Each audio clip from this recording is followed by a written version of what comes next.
case number 112010, State of Kansas v. Outfit. Hope I got that right.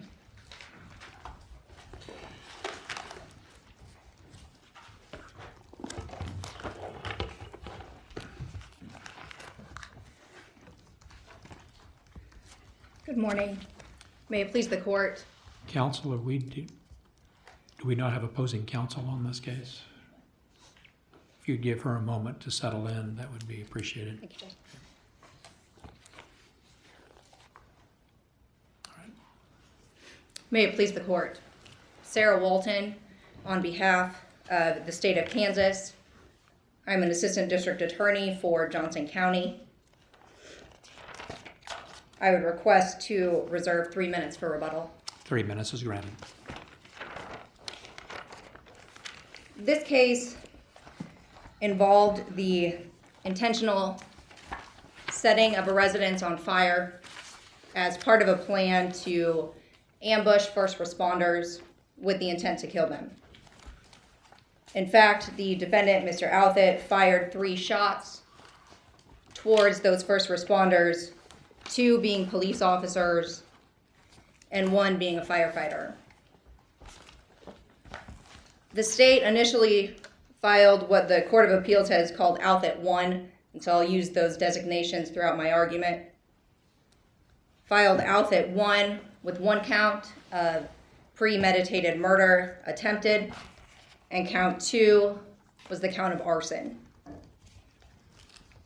The state presented evidence at a preliminary hearing on those counts, and the district court found probable cause to bind over on count 2, arson, but held that the state failed to meet its burden on count 1, the premeditated murder.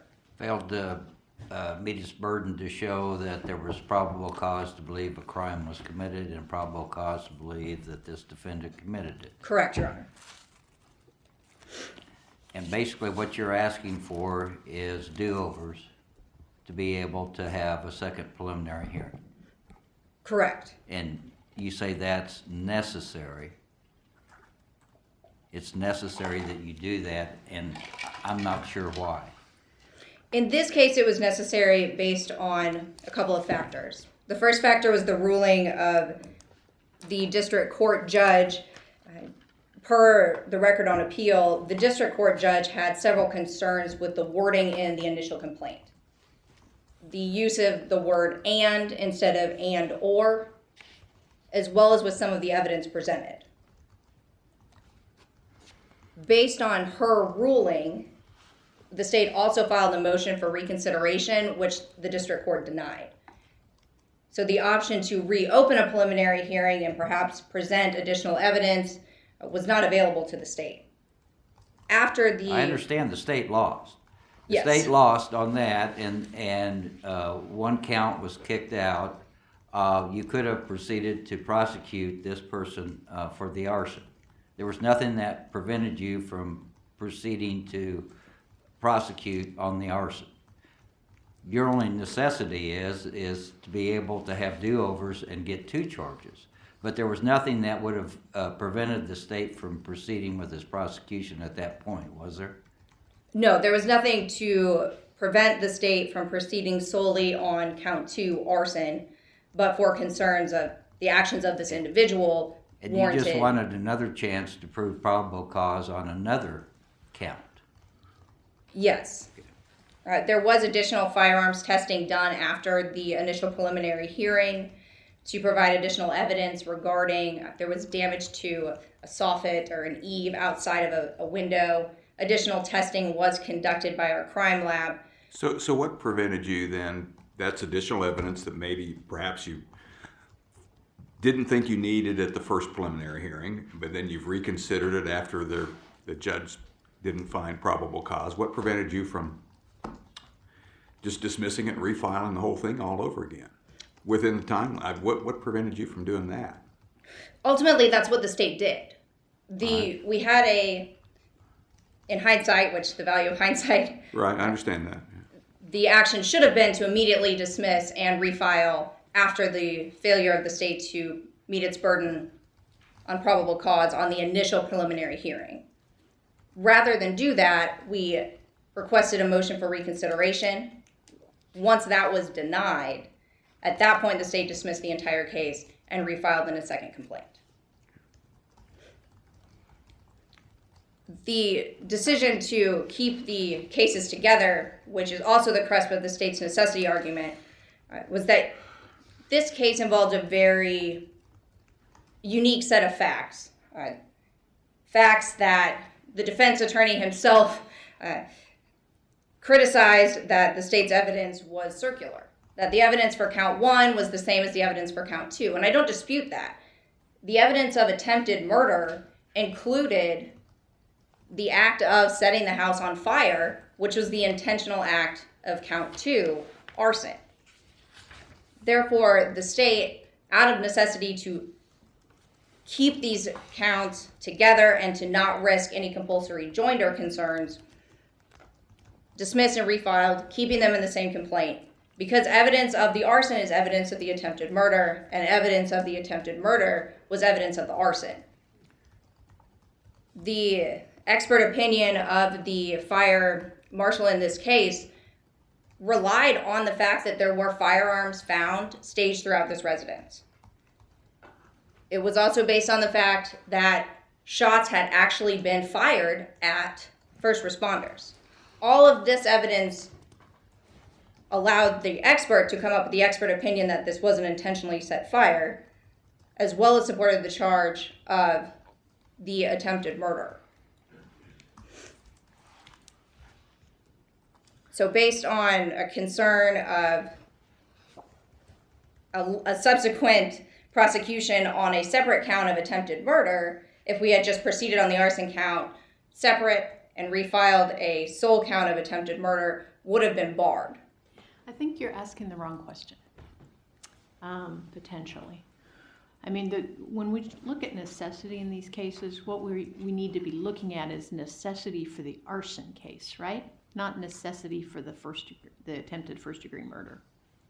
I mean, there was nothing, as you just said, I think, to my colleague, that there was nothing that prevented the state from moving forward on the arson case, except its desire to have a second charge for attempted murder. The arson case itself could move forward. There was nothing that prevented that. And isn't that the necessity that we're inquiring about here?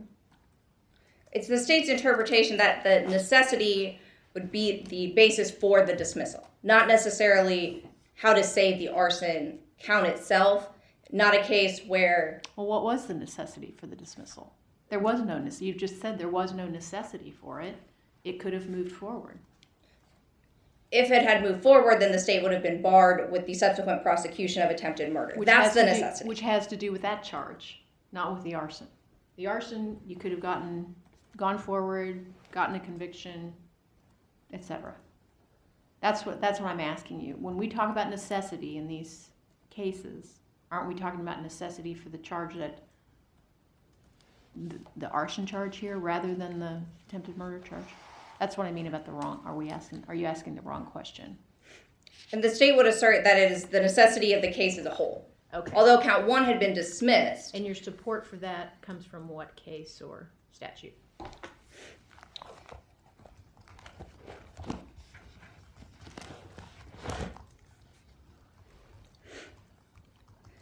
And Your Honor, I don't know.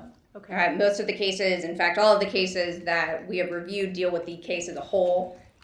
This seems to be a unique, perhaps, issue of first impression where one count was dismissed in order to proceed with the new count, a new case with both counts. I think it's distinguishable from cases where the state was unable to proceed and then refile different charges as a ruse to somehow avoid a speedy trial calculation. There was no intent to avoid a speedy trial calculation when the decision was made to dismiss and refile this case. We were very early on in the case. Outfit 1 only made 24 days of any sort of speedy trial as calculated by the court.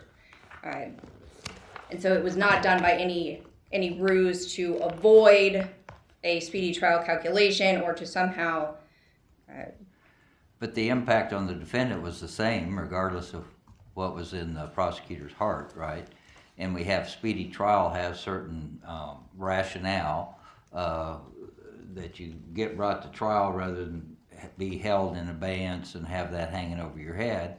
And here the defendant contributed nothing to the delay. It was the prosecution dropped the ball. They weren't able to get a count bound over for arraignment. And it was their inability to get the job done that caused the delay. So why does the defendant not get the benefit of the time from the first filing? I just don't understand why, when the prosecutor doesn't carry its burden, it gets do-overs and the defendant doesn't get the benefit of that delay. You understand what I'm trying to ask you? I do. I don't have a good answer. So I'm struggling to come up with an answer for you, Judge. I know it's dangerous to look at equities, but that's what I'm doing here. And my only rebuttal for that is that the state moved very expeditiously on everything in this case. This was not we dismissed and waited to refile. It was done immediately upon the court denying the motion for reconsideration. If the state has new evidence, it has the option to request that the prelim be reopened. That was not going to be an option in this case by the district court's initial ruling. I think that's clear from the record on appeal, how the district court felt about the evidence as well as the motion for reconsideration. And so there was very little effect, if any, on the defendant in this case because it was done immediately. Had we had a motion to reconsider, we would have continued on a trial calendar. It's hard to say if that trial would have happened on the date it was scheduled or not, given the path that this case took. When was the arraignment following the initial preliminary hearing on the arson charge? Does it in your district occur right after preliminary hearing, once there's probable cause, then they're arraigned, or is there a separate arraignment time? In our jurisdiction, they are arraigned immediately upon the finding of probable cause. Okay. In rare circumstances, will a judge set out arraignment to a later date? Okay. Along the same clarification lines, just on the timeline, when was the district court's finding of necessity? The district court's finding of necessity was on September 20th of 2013. So that occurred, well, I might be confused. I'm trying to follow the calendar and add these days together. Did that occur prior to the running of the statutory speedy trial days? Prior to day 90, in other words? It did. Okay. All right, which brings me to argument number 2, or the first argument in the state's brief, which is the detrimental reliance on the district court's finding of necessity. Our district court judge found on September 20th, which was the pre-trial for the first jury trial setting in Outfit 2, so the second complaint filed against this defendant, that the state dismissed the case out of necessity. At that time, the 90 days had not told. How many days had run? I believe at that time, there Even were counting Outfit 1? 24 in Outfit 1. And I was going to promise there was very little math.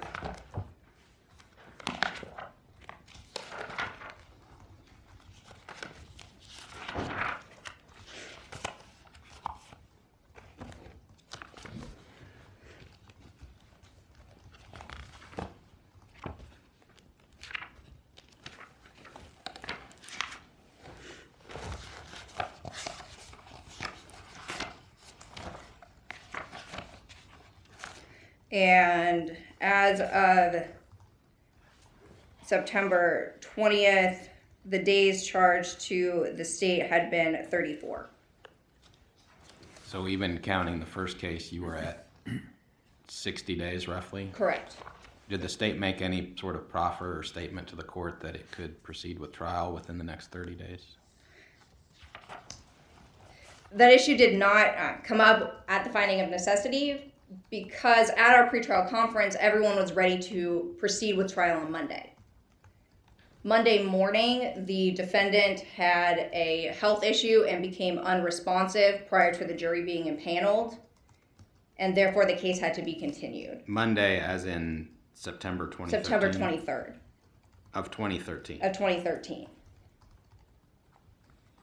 And so unfortunately, the continuance of the trial and the finding of necessity were held on two different hearings. And so there was no clean record that the court was therefore relying on its previous ruling in calculating further trial dates. However, on the date when the necessity finding was made, the state was within its 90 days, and the state then relied on that finding throughout the remainder of the case.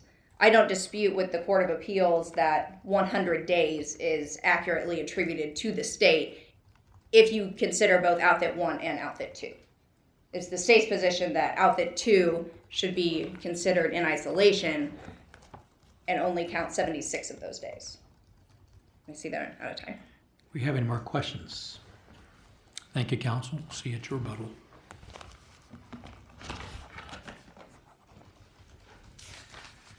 Michelle Davis on behalf of the appellant, and I only have a few comments. Basically, we agree with the Court of Appeals decision in this case. The state has not shown their burden to prove necessity. I will point out that charges in Kansas do not have to be tried together in the same complaint. You can have separate trials. And also that the compulsory joinder rule has been very liberally interpreted in favor of the state, so that the state has to put on substantial evidence of the second crime at the first trial in order to not retry. Has to basically prove the crime at the first trial in order. So I don't think the state has briefed or shown any of that information. The state here had time to try to add, and it just didn't do so. It dismissed, and then it didn't want to let him out of jail, so it quickly refiled. It never appealed. And then in this idea of the detrimental reliance, the statute just doesn't cover the situation, because what the statute talks about is if the delay is attributed to the defendant. And in this case, the delay wasn't attributed to the defendant. It was simply a situation of whether the statutory time limitation should apply to the state or not.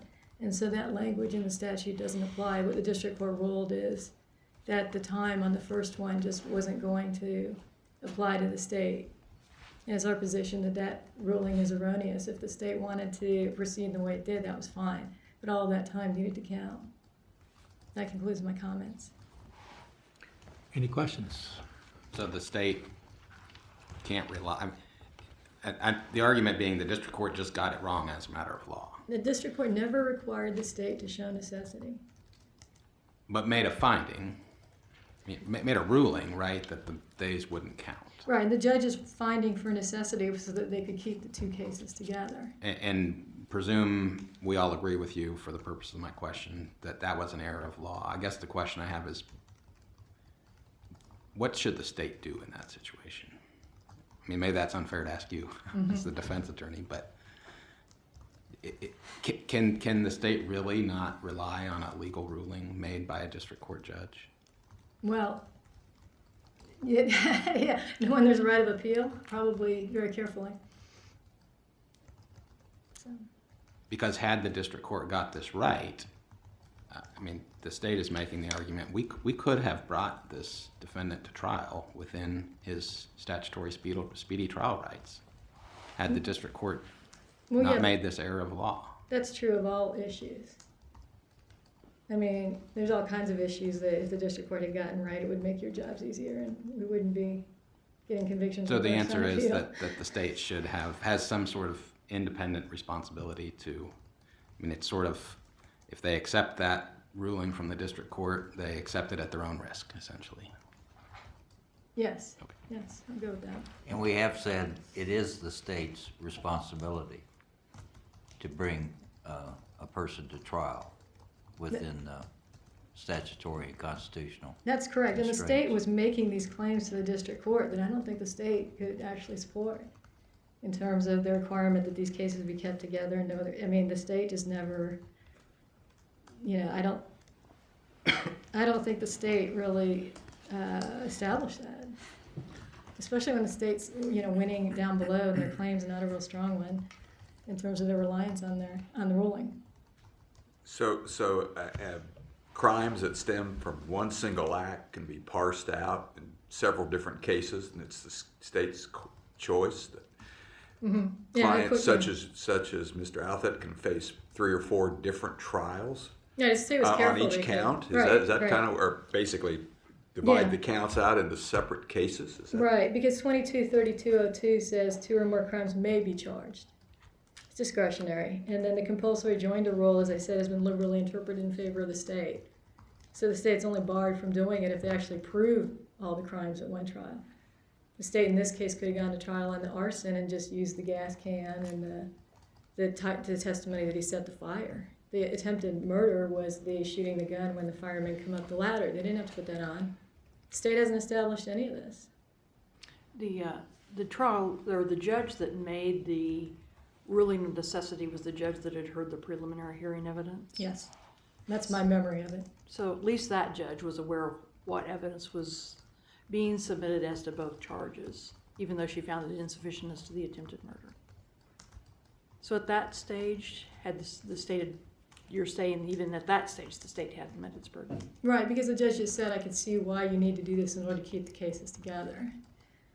But that doesn't mean you have to do this in order to be able to prosecute the attempted murder. There's all this focus on keeping the cases together, and there's no legal requirement that the cases be together. So you're saying the judge didn't make a finding that this would be a situation of compulsory joinder? Right. The judge didn't follow this through and say, do we have to have these 2 cases together? The state never had to prove any of that. It was more just, well, you're doing this to keep them together in judicial economy, but judicial economy isn't the prime consideration here. Any more questions? And what is remedy here? Is it just to reverse the arson conviction Yes. only? Yes, correct? that's right. So And the state's correct. the other conviction still stands? Right, because it was the court that dismissed the attempted murder, not the state. So the Court of Appeals, we acknowledge they're correct in their ruling there. I see no further questions. Thank you, counsel.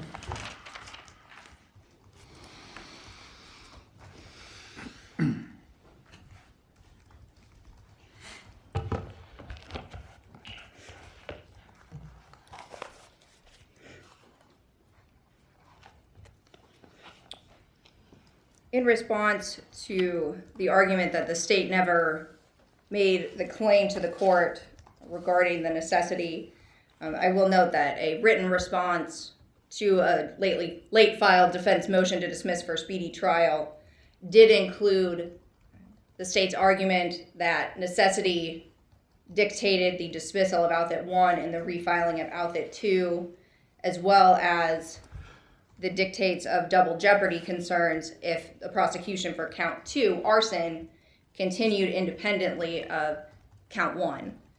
And I appreciate that some rules are construed liberally for the state. However, in this case, it would be highly unlikely that the state proceeded on an arson count with this evidence based on, it's particularly in this case, the findings of the expert regarding whether this was an intentional fire. Whether that case would proceed without any testimony at all regarding allegations of attempted murder. They were solely dependent on one another. And so although there are cases where compulsory joinder may be construed liberally, even a liberal interpretation of compulsory joinder when applied to this set of facts would not stand. The attempted murder, an overt act in furtherance of the attempted murder, was the setting of the fire, was the act of arson, which was count 2. I would also note that the district court in her finding of necessity stated not simply that it was more efficient, but also that it was necessary. Her ruling, to quote, was, "I think that was necessary and more efficient and more appropriate then proceeding on one count and refiling on the separate counts. So if that gets you with a sufficient record at the district court, what do we do with the lack of mention of compulsory joinder or double jeopardy in the state's brief before the Court of Appeals? The argument that the Court of Appeals made that the state waived this argument. Yes. Their conclusion that they did not need to consider that because it had been waived? The defendant himself raised the argument in his appellate brief, where the finding that the district court's ruling on necessity was wrong. That issue was right for the Court of Appeals to consider. If the state had filed no brief at all, the court doesn't simply waive and say, oh, the state gives up, hands up. It would have proceeded with the analysis of all of the issues raised by the defendant. And so in short, the Court of Appeals erred when they held that because the state did not specifically use the words compulsory joinder, double jeopardy, collateral estoppel, whichever combination of words it needed to have briefed, that it did not waive that argument. The state in our brief also argued that it was a necessity, and these are all tied together as part of the same argument. The necessity was not a unavailability of a witness argument as typically seen. The necessity argument was to avoid a double jeopardy argument had we proceeded on two separate complaints. So the state's position that the Court of Appeals erred in not considering that issue as it was raised by the defendant and addressed by the state, although not as articulately as perhaps it should have been. Any further questions? Thank you, counsel. Thank both of you for your arguments this morning. The court will take this matter under advisement. Now turn to the fourth case on this morning's docket. Case number 113117, Jesse Atkins v. Webcon et al.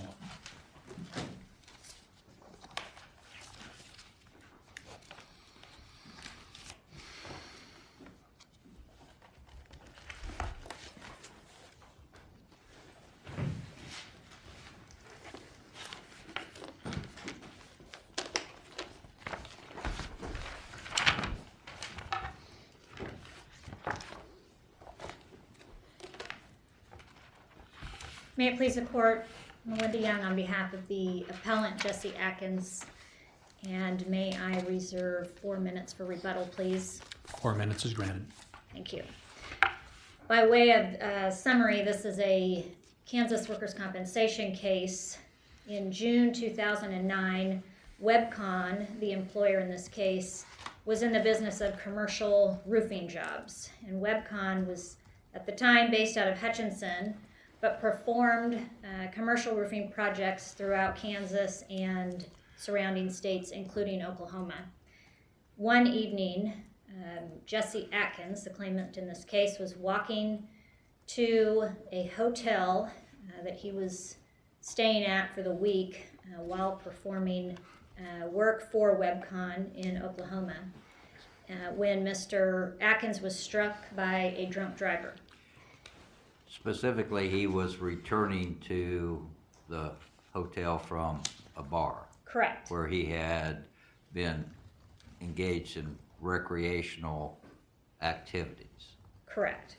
And your task is to convince us that returning from a bar to the hotel was in the course of his employment.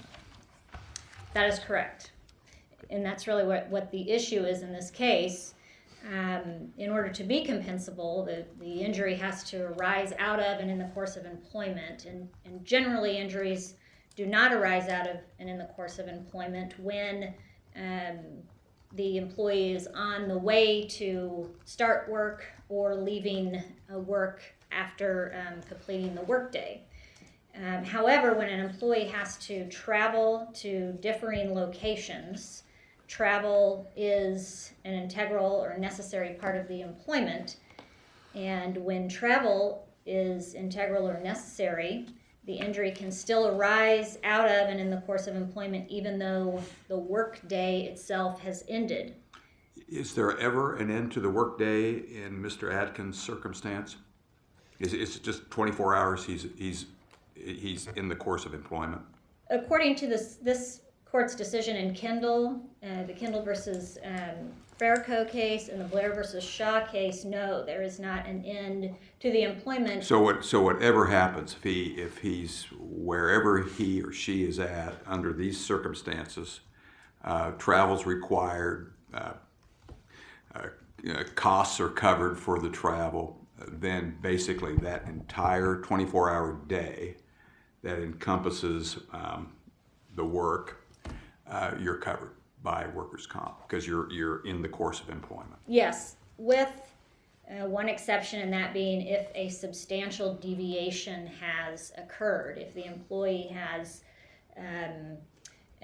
broken from the purpose of the trip or deviated from the activity contemplated by the employer in a way significant enough to constitute a substantial deviation. What is the policy that supports your position in response to Justice Rosen's question? What's the legislature attempting to do with this principle? Well, as the court described in the Blair decision, when an employee has to travel out of town and for the purpose of the work of the employer, the employee is subjecting themselves or is being subjected to risks that the employee wouldn't be subjected to in the normal course of the employee-employer relationship. So if this had happened in the town where your client resided, he went to work in the same town, came home, then went to a hotel where there was a bar, he had a few drinks, was walking back to his house and got hit, that would be compensable as well? I haven't analyzed that scenario for this case, but if Mr. Atkins lived in Hutchinson, the work he was performing was in Hutchinson, and he had completed the workday, had returned home, and then, as you said, went to a hotel bar that evening, I wouldn't imagine that would be covered or that would be a compensable injury. It's after work hours, it's at home, no travel by the employer required. Right. This situation is different in that Mr. Atkins had to stay out of town overnight. He was in a different town, He was. but he wasn't working at that time. Correct. And I kind of wanted to back up. You said you hadn't analyzed my colleague's scenario, but don't we have to kind of look back at how this whole analysis started? And doesn't it all start with the going and coming rule? It does. That the further subset of cases that talk about travel integral to employment are a subset of going and coming rule cases, aren't they? True. How was this guy going or coming?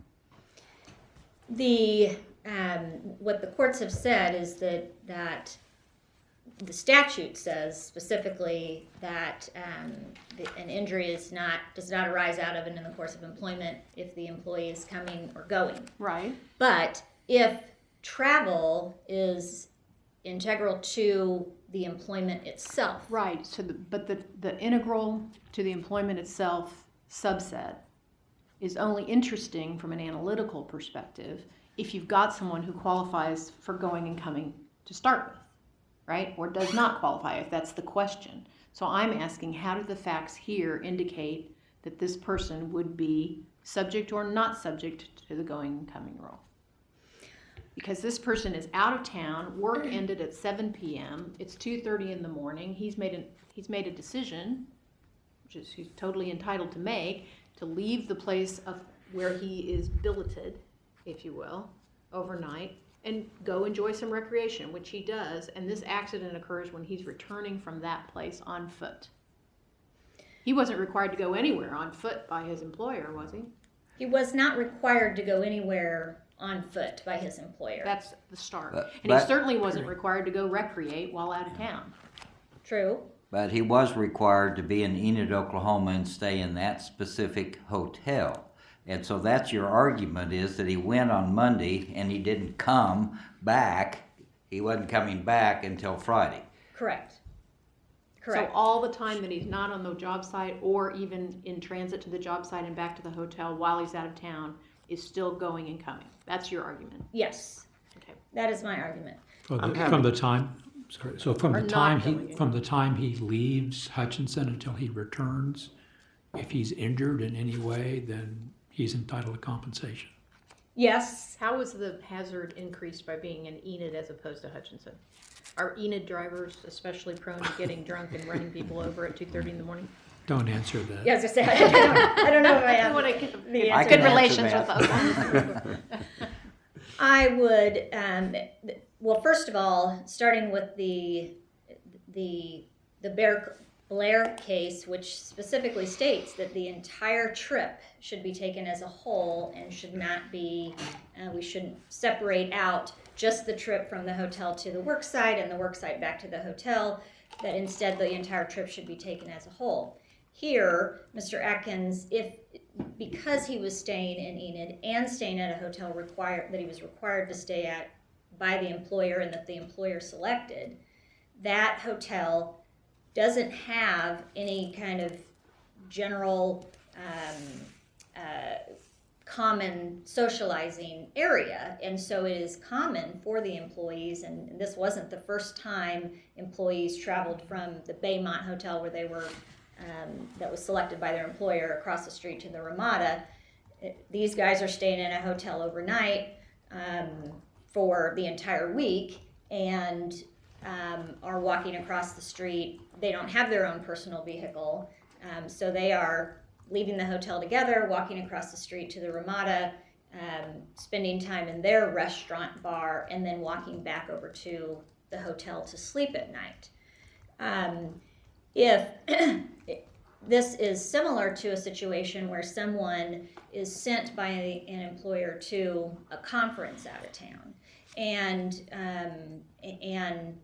while the period of time that they're at a conference may have ended, they're still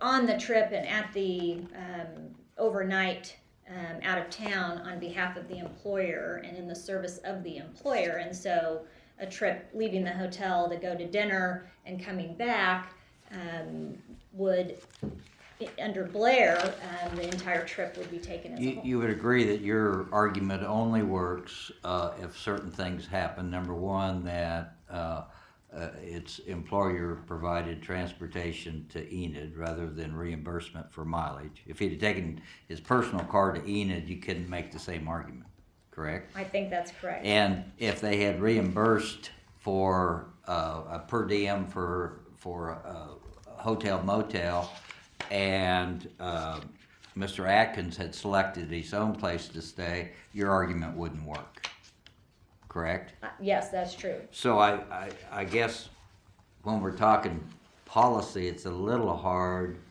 to split those hairs and understand how it makes any difference from a policy standpoint. That the same scenario with driving your own vehicle or selecting your own hotel, you wouldn't be able to make this argument to us. Well, part of the purpose behind the legislation and the decisions that have gotten us to this point is that when an employee is at the mercy, probably is too strong of language, but when the employee is in the service of the employer, out of town for a trip, that the employee that the employer, both the employee and the employer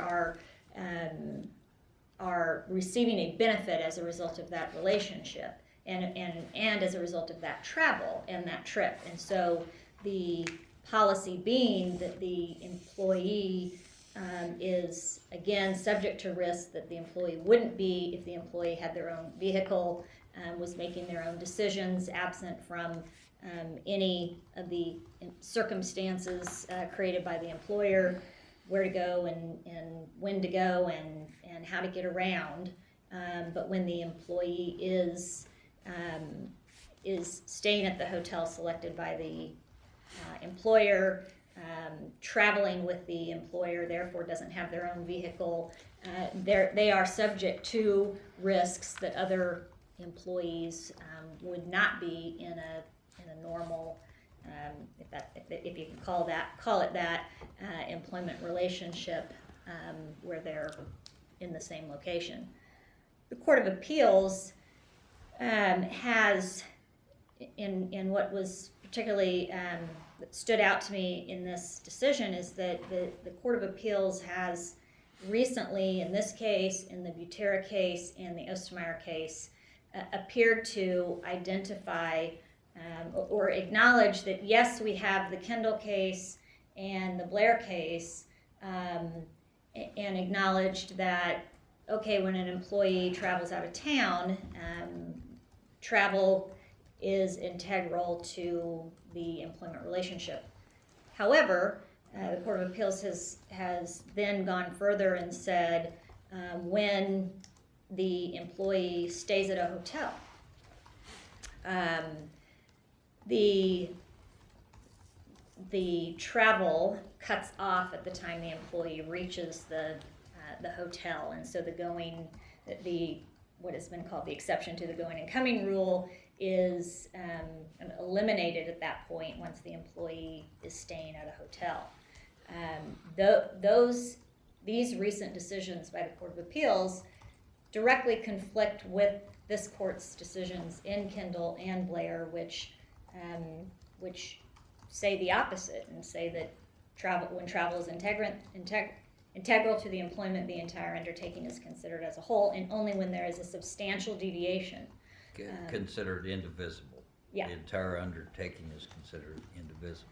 Correct. So no exceptions to arising out of and in the course of employment applies, which would typically apply in a normal workers' comp case when travel is entailed as it is here. It's Correct. basically your position. I'm having trouble pigeonholing this case under the KJRA because your issue statement is that the board overlooked substantial competent evidence, but the facts are not in dispute here.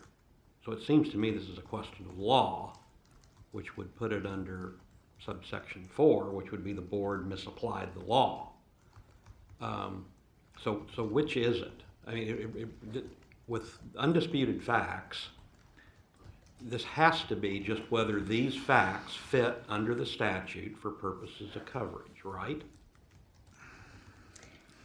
Yeah, and I agree. In preparing for this argument today, I considered that and agree that it does appear that the Court of Appeals applied the facts incorrectly to the law versus... It'd be the same thing as the agency. I mean, this is an agency review question, so we have to look at the agency's decision. Yes.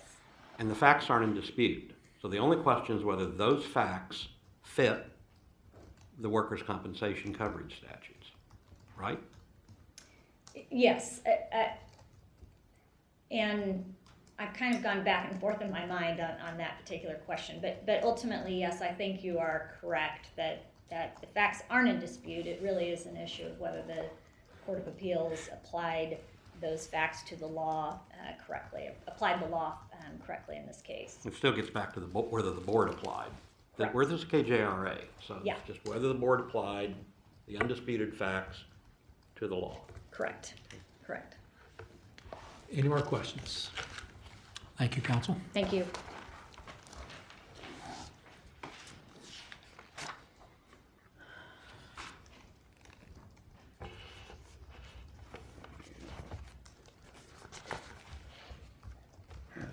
Good morning, Your Honors. Roy Hartman here today representing the appellee in this case, Webcon Incorporated. And at the time, the Kansas Building Industry Workers' Compensation Fund has now changed its name, is now known as the Kansas Builders Insurance Group. Basically, as you know, we're here today because the argument is that this claim is compensable as a workers' compensation claim because travel is alleged to be the intrinsic or integral part of this of Mr. Atkins' job. Therefore, the going and coming rule would not apply. That is the argument that's been put forth. Mr. Atkins is claiming that his visit to the bar at the Ramada that night must be considered indivisible as a part of his work trip to Enid, Oklahoma. And again, therefore, it would rise out in the course of his employment. The issue here, and what the board decided, the Workers' Compensation Board of Appeals, as well as the Court of Appeals, they rejected that argument that Mr. Atkins' work was, that travel was an intrinsic or integral part of his employment with WebCon. They rejected the idea that this travel That's was correct. integral. I mean, this isn't a situation where he was injured in the course of riding or driving to Enid in a company vehicle or home from Enid in a company vehicle. Then this case would be easy. That's correct. What makes this difficult is this travel. That is Is this correct. travel integral? And this travel involves a very long project in Enid, Oklahoma. I believe it's a grain elevator that was expected to last 3 to 6 months. And with the employer respondent being based in Hutchinson, Kansas, they solicited volunteers from their crew to go do this project. And the way they structured it was they would leave Hutchinson on Monday morning, take up a temporary residence in Enid, Oklahoma at a Baymont. They would work throughout the week. And Friday afternoon, around noon, they would knock off and head back to Hutchinson. Again, it's purely voluntarily. They did offer incentives to their employees, to make that trip. Mr. Atkins was one of those that did indeed make that trip. In rejecting this particular argument that travel was intrinsic to his employment, the board and the court looked at what Mr. Atkins actually did. He was a laborer in the respondent's commercial roofing division. He was not employed to drive. In fact, I don't even think he had a driver's license. His job was to provide labor on roofing projects, wherever they may be, and this one happened to be in Enid, Oklahoma. Driving was not, and travel was not more intrinsic to him than any other commuter on any other job. The services he performed, the labor he performed, were specifically to be performed at this grain elevator. And at the time of the accident, 2:30 in the morning, he was not earning a wage, he was not on the clock, he was not furthering his employers in any way, and he was not expected to perform anything for the employer at that time of day. Counsel, can I just piggyback on that comment you just made and kind of back up analytically? Sure. My understanding of what's been called the going and coming rule is that it's effectively an statutory exclusion from the meaning of arising out of and in the course of employment. I would agree. And if that's the case, and it's merely a statutory exclusion, whether travel's intrinsic, whether this exclusion applies or not, if it does apply, it can end the case. But if it doesn't apply, that doesn't end the case, does it? Doesn't the administrative agency or the court still have to determine whether it was arising out of or in the course of employment? I would agree. Your Honor, do you have a question? In rejecting these arguments, the board and the Court of Appeals looked at some other cases, some prior precedent that we talked about. One of them, and probably the foremost, Butera versus Fleur Daniel, if I'm saying that correct, Daniel Construction Corporation. In that case, the claimant, Mr. Butera, his employer required him to temporarily relocate for particular jobs, construction jobs. In this situation, his permanent residence was 360 miles from where this job was, and this job was a long-term, 5-6 months like we had with Mr. Atkins. So what Mr. Butera did is he moved to a spot that was closer. He took up residence in a hotel, the same as Mr. Atkins. This particular hotel he stayed at was a mere 30 minutes from the job site. As in Mr. Atkins' claim, he was not responsible for payment of the particular facility. He was reimbursed. In our case, Mr. Atkins, the hotel was already paid for, so there wasn't a reimbursement issue. As in this case, Butera argued that this claim should be compensable, even though he's required to take up a remote residence. That court found that Butera was a fixed situs employee, and that travel was not a part of his job as an iron worker or rigger. Very similar to what we have with Mr. Atkins. He was a laborer in a roofing situation. Mr. Butera was not under his employer's supervision during his off hours, the same as with Mr. Atkins, nor was he expected to accomplish anything on behalf of his employers during those off hours. Again, the same as with Mr. Atkins. So at the time of his injury, Mr. Butera, he faced no greater risk than any other commuter who were traveling from their permanent residence. Again, the same as Mr. Atkins. Mr. Atkins, again, his job was was a laborer at that commercial elevator. His job started and ended in the morning when he got in the truck to go to the elevator, and when he returned in the evening to his temporary residence, it ended. He was not expected to do anything on behalf of his employers at 2:30 in the morning. The other case that the board looked at... Counsel, what if the hotel had burned down? I think we'd be in the same situation. I'd be here making the same argument today. And what I'm driving at goes back to my earlier question, which is we're spending a lot of time arguing about whether or not this statutory exclusion applies. But if you could assume with me for just a minute and assume that it doesn't apply, I mean, what is just sort of the plain vanilla argument about whether or not this injury arose out of or in the course of employment? I think what it really comes down to me, the bottom line, Your Honor, is what did the employer do that put Mr. Atkins at an increased risk or hazard? If my employer has me go out and do particular items that I would normally not do during the day. And if you put somebody up in a hotel 300 miles from their home and don't permit them to have their personal vehicle, haven't you, arguably at least, you've tied their hands, so to speak, even in their off hours? You know, I would take exception to that because if you look back in the record, they were given the option. They were not required to drive in a company vehicle. They were given the option to take their own personal vehicle. They were also given the option of staying anywhere they wanted. But what worker in the right mind, when your employer is offering a free ride and a free night, would take that in lieu of having to pay for something themselves? So they weren't required to drive. They weren't required to stay at the Baymont. They could have stayed anywhere, but they would have had to pay for it themselves.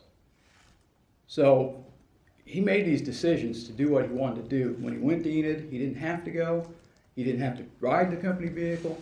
He didn't have to stay in that particular place. He could have stayed at the Ramada if he wanted to, but he would have paid for it himself. So he took the benefit that his employers provided. The other thing is employers didn't mandate or require him to go out in the evenings. What's an employer to do? Well, that gets to my hypothetical about the hotel burning down. I mean, do you now are willing to concede a distinction between those fact patterns, or is it just... I don't, Your Honor. I'm sorry. That's what... I don't agree with that analysis. Your analysis is a clock punching. That's the test. When you punch in, when you punch out. And again, to me, there has to be some causal connection to the employment. And drinking in a bar at 2:30 in the morning and walking is not related to the employment in any way in the world I come from. And so we have the Butera case. We also have another case that was considered by the Court of Appeals, and it was Ostmeyer, if I'm saying that correctly. It presented a very similar situation and issues as well. Ostmeyer was a traveling nurse who would take these contractual employments that would span either 13 to 26 weeks. These were remote, not near home. Similar to Butera, Ostmeyer decided I'd rather shorten my distance, took up temporary residence at a hotel of her choosing, and while on this assignment, on a day off even, she was attacked and injured on her way back from dinner. Again, it occurred on a day off. The argument was put forward that travel was a necessary part of her job, is integral to that job, and it during her extended out-of-town trip and should be compensable. The Court of Appeals disagreed and found that the case was very similar and comparable to the Butera case, and found that it did not arise out in the course of her employment. And they found that at the time of the assault, she faced no greater risk than if she'd been at her home or any other hotel.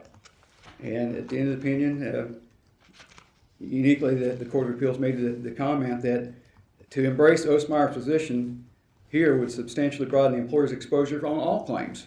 If Ostmeyer's injuries arose out in the course of employment, virtually any conceivable mishap during her hotel stay would be compensable, even a slip and fall in a hotel shower, food poisoning at a local restaurant.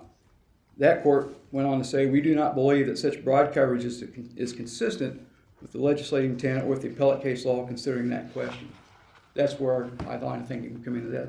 Counsel, do you agree this is a question of law? We have undisputed facts. This isn't a substantial competent evidence as to whether the record supports one particular factual finding versus another factual finding. This is a question of law, whether these facts are covered by the statute such that the injury can be compensable.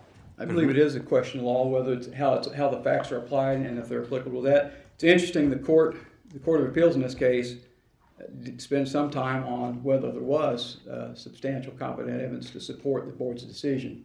That is the standard they looked at in determining this, and in their opinion, as I'm sure you all read, they felt that there was substantial evidence to support that, and the board correctly applied the sound Right, but reasoning. that's not what we're determined looking why. at here. That's my problem. I mean, I look at that Court of Appeals decision, and there's no reason to talk about whether substantial competent evidence supports the board's decision, because these facts are undisputed. This is simply a coverage question.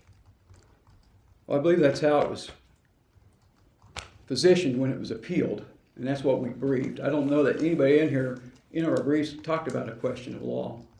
Well, it seems to me it is a question of law, right? Well, I think the facts are pretty straightforward. There may be some disputes here and there, but for the most part, the facts are uncontroverted. I mean, we know that the employer we know that the employee was injured off the job site. We know the job site was remote. And we know that the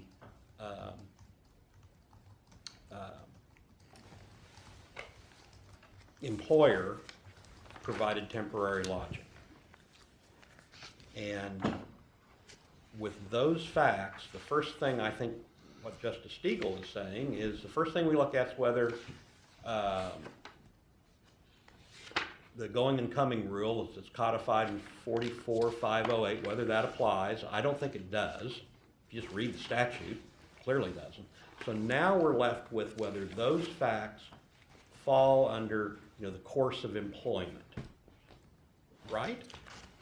I guess I agree, Your Honor, yeah. Okay. I mean, that's the focus we look at. I'm just trying to get focused on this thing. I understand. And to me, it's been difficult to get focused because of the discussion about substantial competent evidence when I don't really care when everything's undisputed. I think the focus in this case is whether this claim arises out of in the course of employment. That is the question to be answered. You agree the going and coming rule as provided in the statute does not exclude this claim?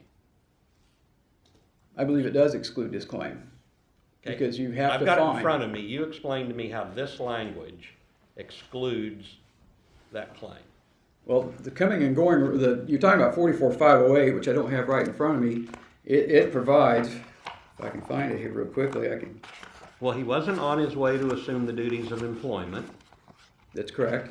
and he wasn't, after leaving such duties, and the proximate cause wasn't, doesn't have anything to do with the employer's negligence. So I'm having trouble getting to the statutory exclusion, which means we're now off into the whole workers' comp statutory scheme, looking at whether this arises in the course of employment.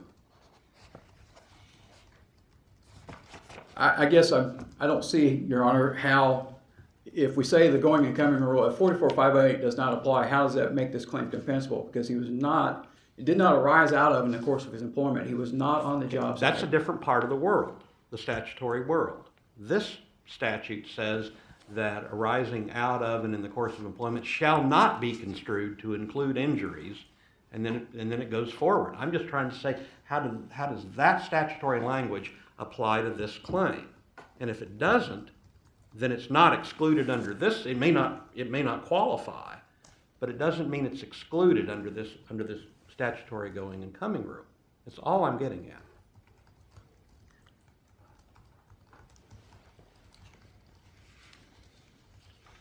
I'm just not sure how to respond to your argument, Your Honor. I apologize.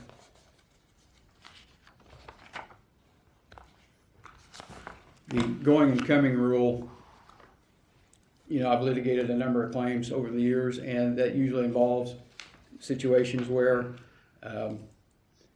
you're coming to your employer's place of employment It might be the only route available and you're injured before That's you what the clock in. statute says. Sure, those are This the cases isn't I've had. that. I agree, this is not even anywhere near to this guy traveling to and from his work. This is a claim involving him being out of town and being injured at 2:30 in the morning. So you don't need an exclusion to prevail. In other words, if your argument as to the uncontroverted facts is adopted, you don't need the statutory exclusion, I think is kind of the gist of these questions. Yeah, Would you again, our agree with argument- that or not? Our argument goes back to the fact that it didn't arise out of, and of course, his employment as the case law and statutes defined over the years. This is not a compensable claim. Any further See, I'm pres- out of time, Your Honors. Any further presentation? No, Your Honor. Any more questions? Thank you, counsel. Thank you, Your Honors.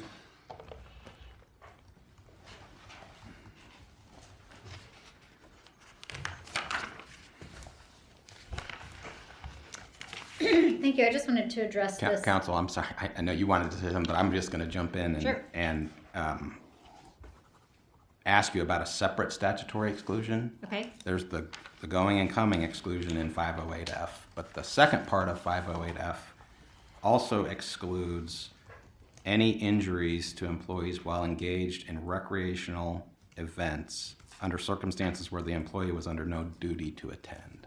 Why doesn't that statutory exclusion apply in this case? Well, I believe that it doesn't apply because that statute has at least been held to apply in situations where the recreational event or activity is something hosted or sponsored by the employer, as I recall, in a The situation. company softball game. Right, where the employer is hosting it. So that would mean that the exclusion does not apply. But what I'm asking is why doesn't it apply in this case? In other words, it appears to me that there at least could be an argument made that this injured worker was engaged in a recreational event under circumstances in which he was not required to be there by his employer. And the statute says that is excluded from the definition of arising out of and in the course of employment. Well, again, this isn't a situation where the employee is, or the employer is offering a recreational event and the employee is attending. Where I think in hearing the court's comments about whether the going and coming rule really is applicable here, because we don't have a situation where the employee was on his way to the job site or on his way back from the job site. And that's really a great number of the cases that we have on this issue address that scenario. But what this situation does include is the question of, or the analysis of whether this is a risk, a workplace risk that is compensable because this employee was subject to increased risk as a result of the trip out. How do you stretch, I know you're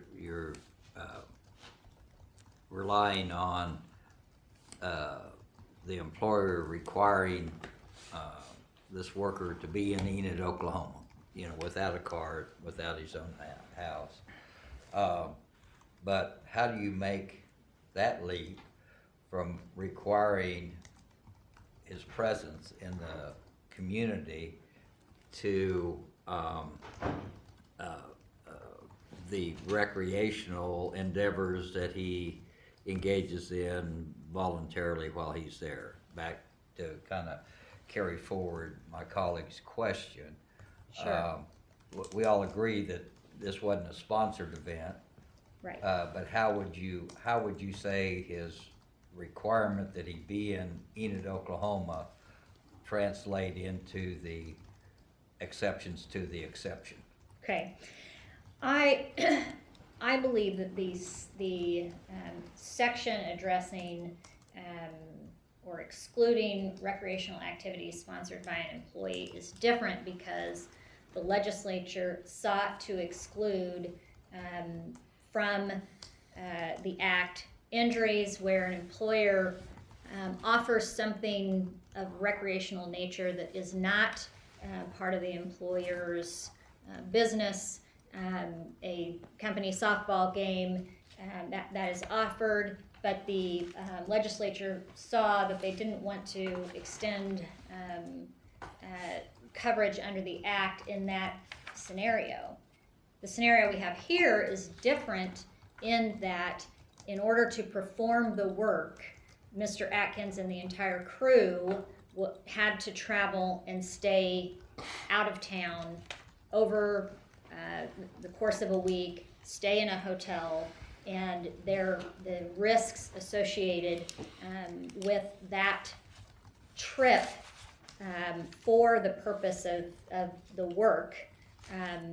I see those as two very different things than an enjoyable recreational activity offered by the employer versus a trip for to further the work of the employer and having to haul an entire crew. Again, well, there are a number of cases that have addressed more pointedly, I guess, the risks associated with work and the analysis to in determining whether because of those risks the injury arises out of and in the course of employment beyond those that include travel to and from the employment. Is there any exception or any injury that occurs that would have occurred to Mr. Atkins during his time that he was in Enid that wouldn't have been covered? I mean, basically, if this scenario, under the facts of this case, is covered, what isn't covered? Is there anything? Well, there are, as I could find, I didn't find any,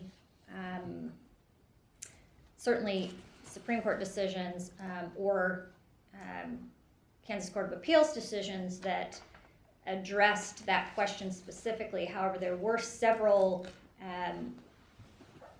Workers' Compensation Board of Appeals decisions that did address when an employee is sent on a trip for a couple of weeks and put up in a hotel, same situation as here. And then the analysis became whether a substantial deviation had occurred. And there were some cases that involved, for example, an employee who was staying for 3 weeks in a different state at a hotel, and one of the weekends, a friend in a nearby town came and picked up the employee, and they went on a trip over the course of that weekend, and an injury happened while on that trip away even from the city where the employee was working.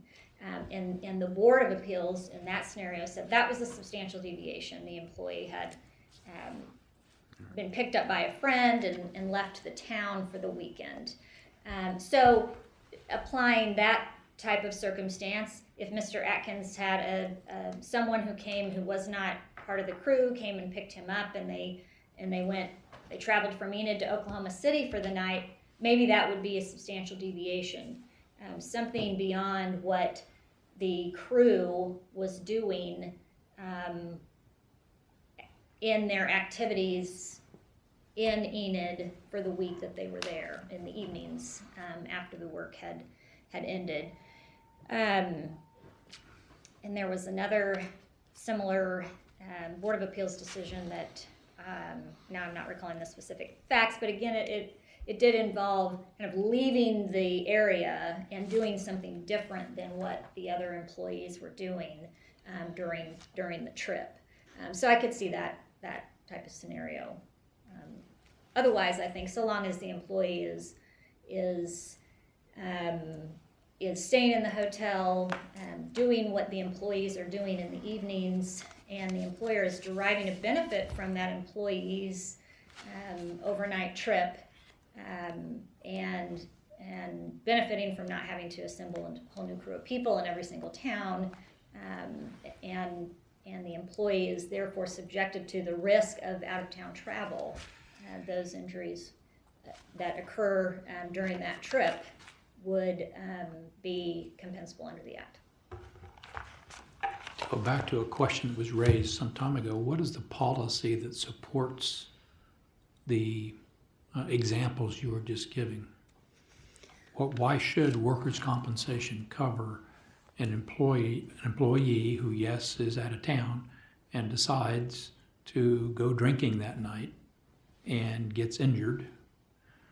And it sounds like you're saying that would be covered if that is what most of the other employees there were doing. So if that is correct, what is the policy justification for coverage in that situation? Well, I think generally the policy would be really because the employer derives a benefit from having assembling a crew and sending them out of town and having them perform the work for them.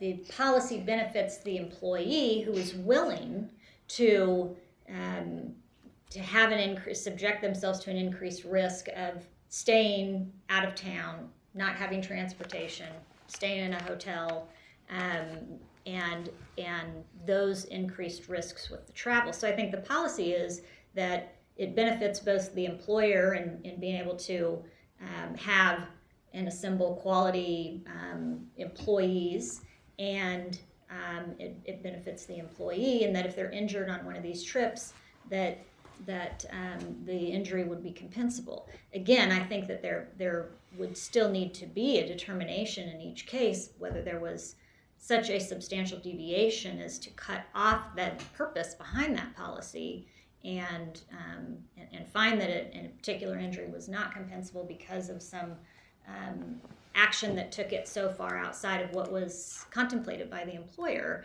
that it shouldn't be compensable. But generally, Mr. Atkins, again, is staying at a hotel where there isn't any kind of common area for the employees to socialize, and he wasn't